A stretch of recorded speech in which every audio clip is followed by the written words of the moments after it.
No woman, no cry.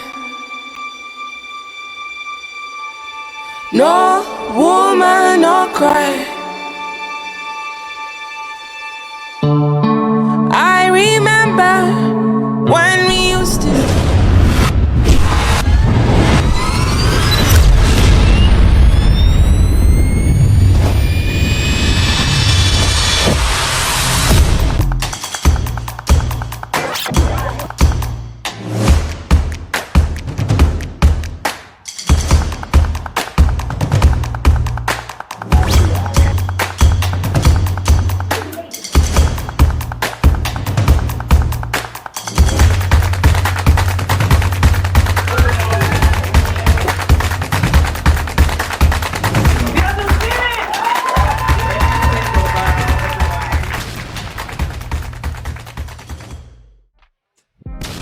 My name is Biodun Stephen. I'm the writer-director of I Am Anis.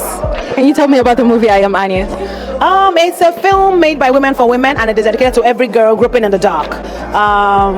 Knowing, understanding that there's always light at the end of the tunnel, and basically it follows Anis Tola Williams, for whom a joyful day turns sour because of some revelations about her past.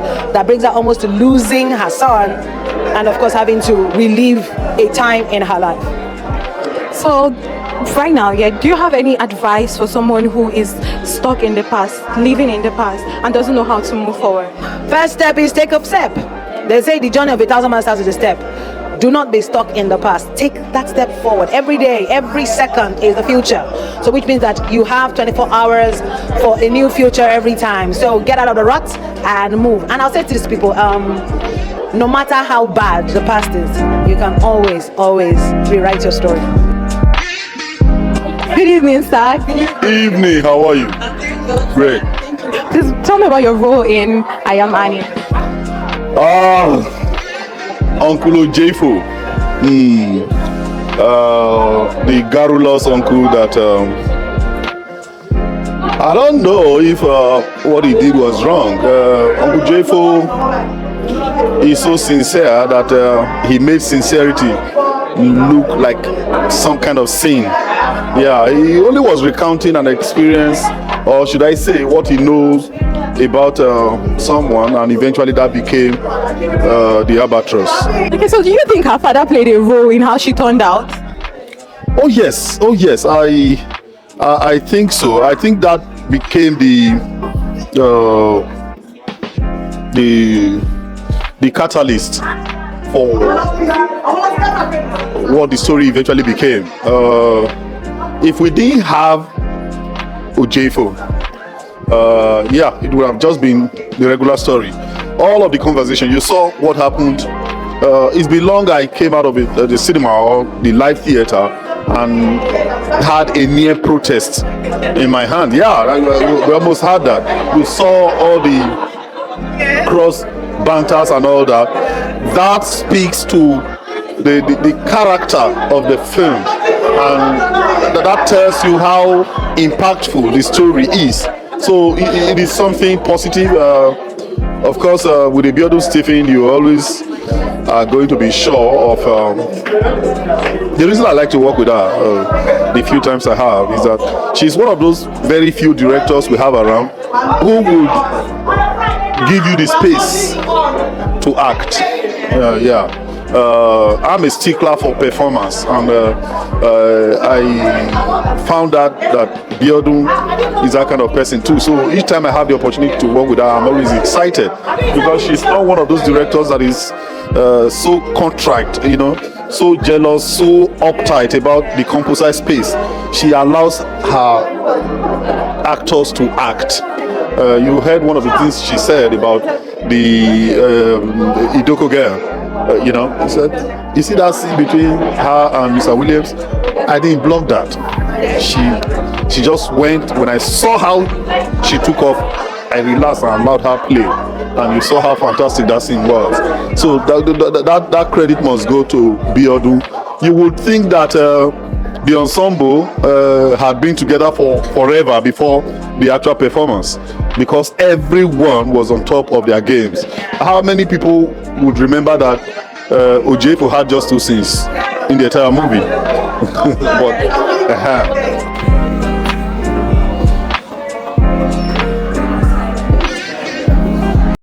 Hello, good evening, sir. You look very good, by the way. Okay, so can you tell me about the movie I Am Annie's?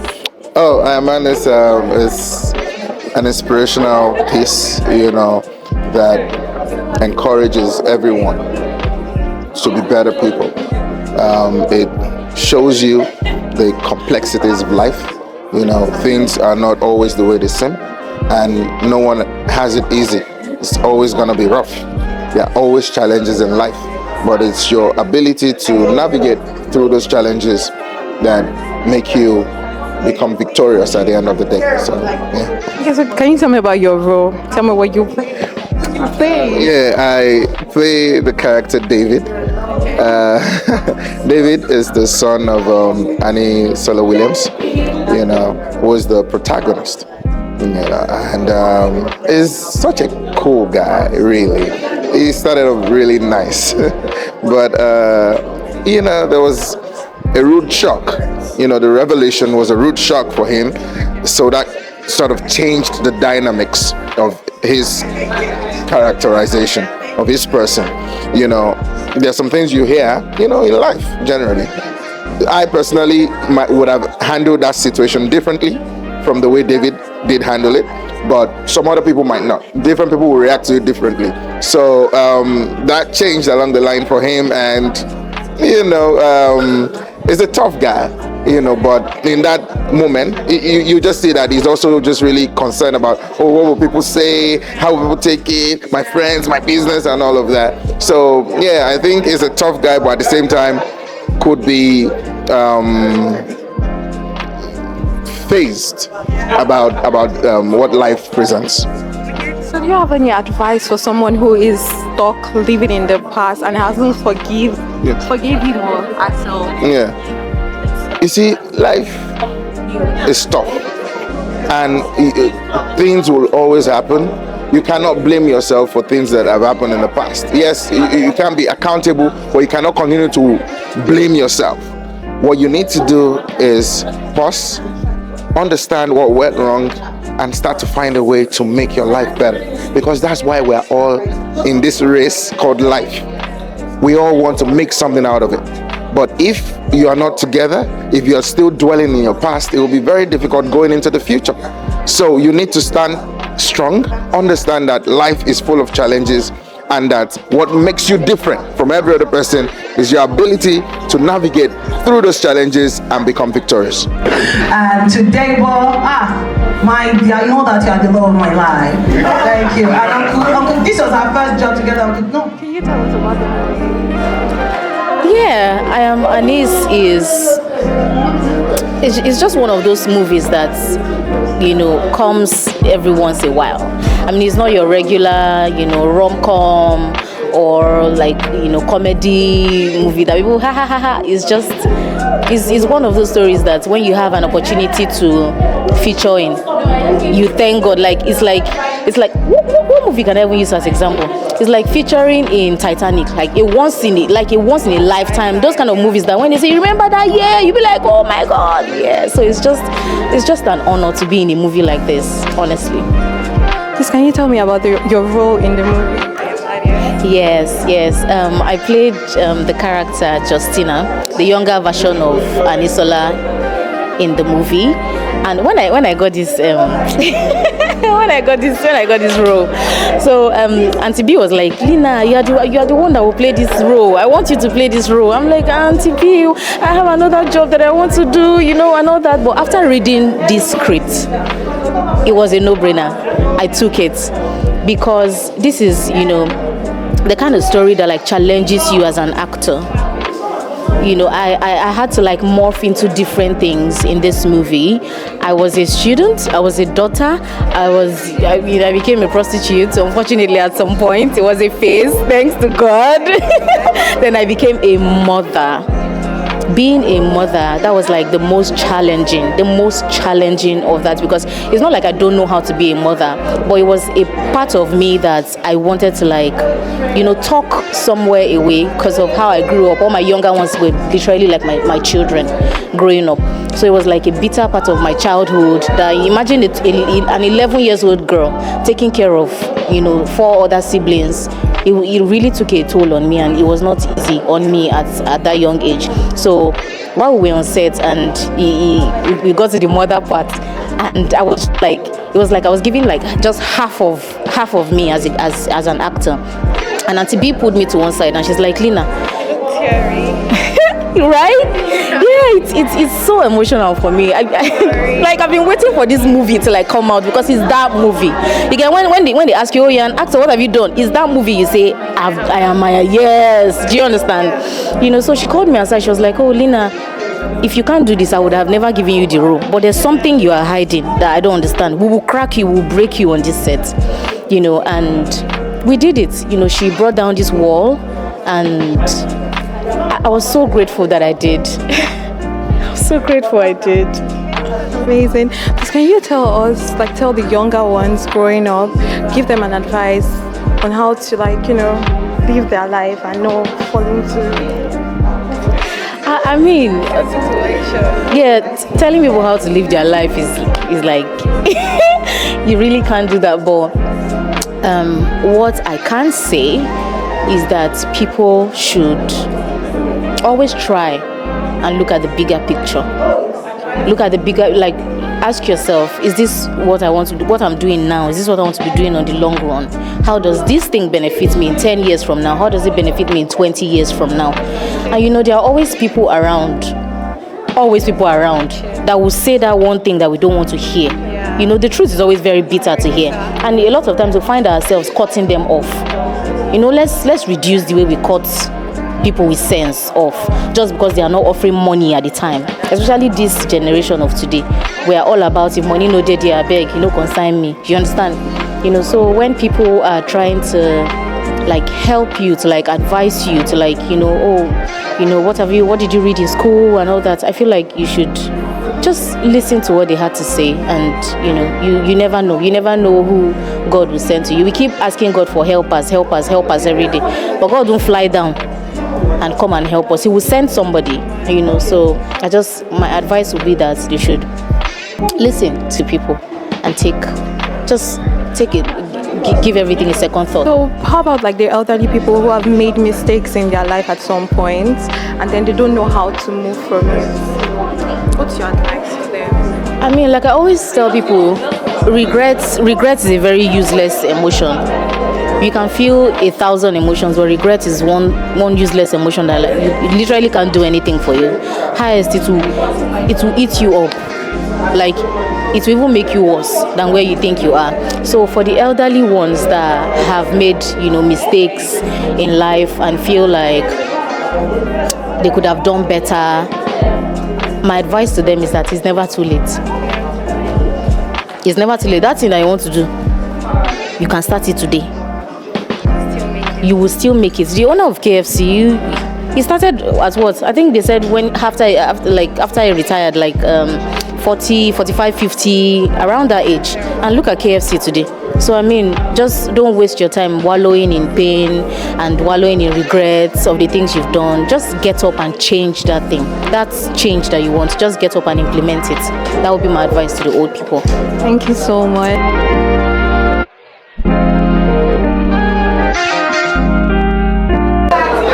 Good evening, sir. Good evening. So, how's your night? How's the movie? The movie was exciting. So, tell me about your role in the movie. Well, in a nutshell, this movie is more about the kind of support we can give to people. We shouldn't judge. We should nudge and not judge people. In life, it's not what you do, but what you become that you should be judged by. You understand? We make mistakes in life, but we don't let those mistakes define us. There are better ways for us to do other things and just remain focused and then go about it and come out well. Do you think her father played a role in how she turned out?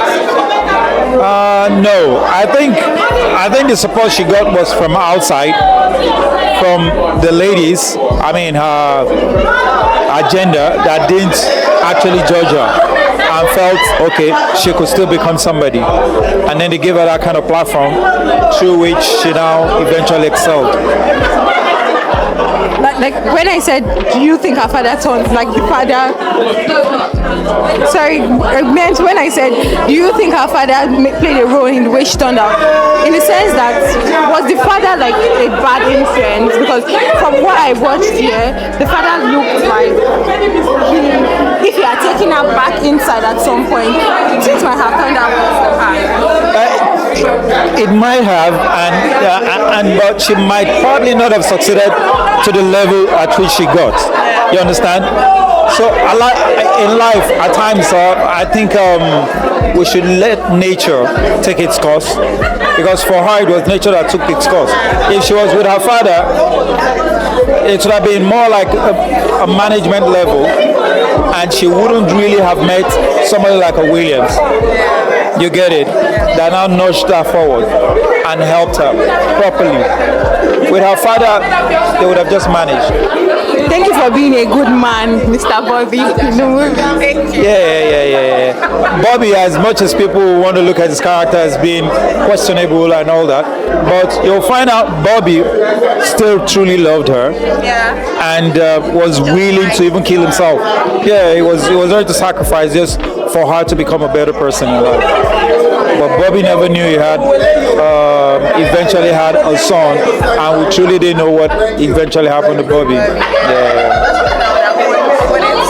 Yeah, of course. Thank you so much. Thank you for giving me your time. Thank you.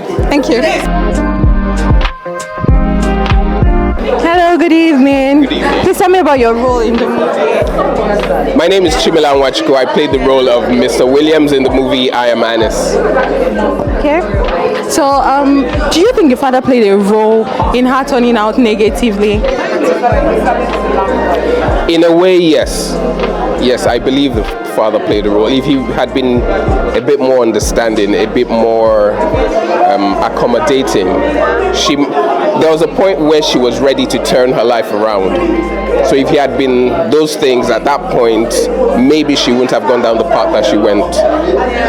So right now, give me an advice for someone who, made wrong decisions growing up, and then he or she is stuck in the past.